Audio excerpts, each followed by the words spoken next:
જો વધેલી રોટલીની ખારી તૈયાર થઈને બની ગઈ છે। જય માતાજી બધાને। આપણે આ ઠંડી રોટલી પડી હોય, આવી ગમી ઠંડી રોટલી પડી હોય એને જો આ રીતનો આમ ભૂકો કરી નાખવાનો। જો આમ જો આ રીતની બધી કટકા કરી નાખવાની। જો આમ કટકા કરી પછી આપણે એને તેલમાં તેલમાં વઘાર કરી નાખવાનો। જો રોટલીની કટકી કરી વાળી છે, આપણે બનાવવાની છે આજ ખારી। હવે આપણું તેલ આવી ગયું છે, આપણે વઘાર કરી નાખી। જો 1 ચમચી રાઈ નાખવાની અને આ 1 ચમચી જીરું નાખી અને એમાં નાખી દેવાનું છે વઘાણી નાખીને એમાં નાખવા લીમડાના પાન નાખીને જો આ રીતની રોટલી નાખી દેવાની છે। જો આ રીતની રોટલી નાખીએ પછી આપણે એને જો મિક્સ કરી દેવાનું। જો આ રીતનું મિક્સ કરવાનું। મિક્સ કરીને જો આ માથે નાખવાની છે હળદર, એટલે હળદર પણ મિક્સ થઈ જાય। જો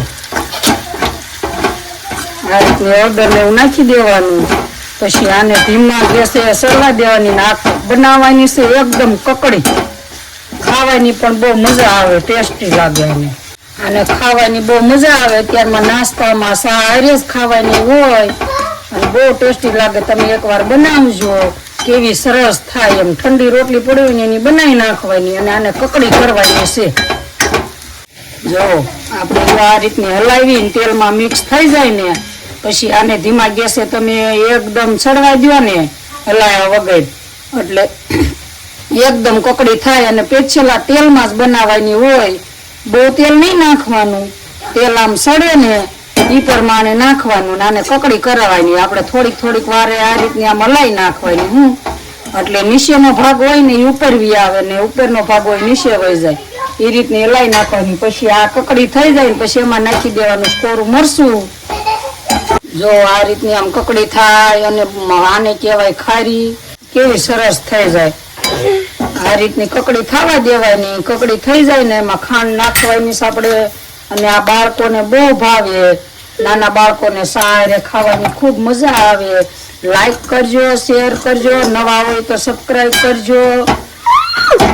જો કેવી સરસ બની ગઈ છે।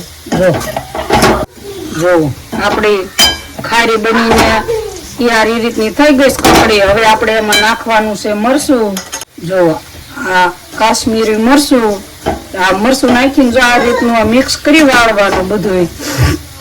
જો આમ બધું મિક્સ થઈ જાય જો આ રીતનું, પછી આપણે એને નીચે ઉતારવાની। મરચું બળે નહીં, મરચું પાકવા દેવાનું પછી ઉતારવાનું, નકર પછી મરચાંની વાસ આવે આમાં અને ખૂબ ટેસ્ટી લાગે આ સારે ખાવાની। અને સારે નાસ્તો કરવાની બહુ મજા આવે આપણને। જો આ રીતની કરવાની છે આપણે ખારી અને આપણે નાખી દેવી એમાં મીઠું। જો એટલે આ આપણી ખારી, મીઠું નાખી દીધું, સ્વાદ પ્રમાણે મીઠું નાખી દેવાનું એટલે આ ખારી જો કેવી સરસ બનીને રેડી થઈ ગઈ, તમે જોઈ શકો છો। જો વધેલી રોટલીની ખારી તૈયાર થઈને બની ગઈ છે।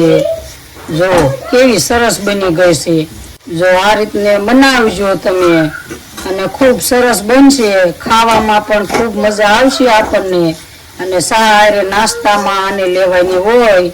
તમે સવારે છે, રોંઢે છે, ગમે ત્યારે બનાવી શકો છો। બહુ સરસ લાગ્યા ખાવામાં।